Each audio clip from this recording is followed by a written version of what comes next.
Mga tuo-tuo kabahin sa cancer, hatagan o katinawan sa grupo sa mga oncologists o doktor sa cancer. Sa iranta ang detalye sa report ni Mark Regia Apelia.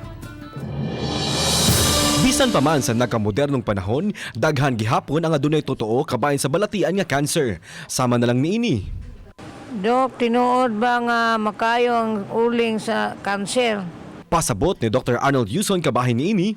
Walay kamatuoran na mahimo ni siya tambal sa breast cancer or any cancer, no? Basig kating nangutana nato is katong mga naay mga dagko na ang tutoy na breast cancer na ni progress na og na ni ulcerate or nakanang nanimaho, no?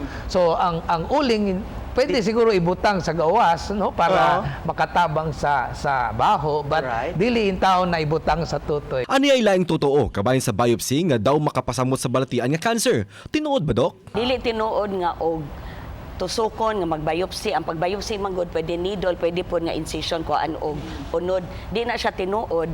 In fact, ang pagbiopsy maura gyud na ang makakumpirma. Maura gyud na ang confirmation nga diagnostic test aron mahibaw-an kung cancer ba gyud. Gipangutana usab ang kabahin sa pagkaon og tamis nga mga pagkaon nga makapaayo daw. Tinuod ba, Dok? Sa siya nga dili tinuod, unless og diabetic ka, of course kinahanglan ka mulikay.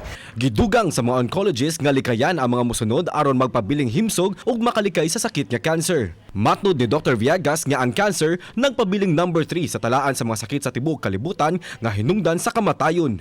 Taliwa sa mga totoo mga kapuso, tambag sa mga doktor nga maayong magpakonsulta ug di magpaabot nga mugrambi pa ang balatian. Kauban si Clarence Gabutin, Mark Regia Apelia. Balitang Bisdak.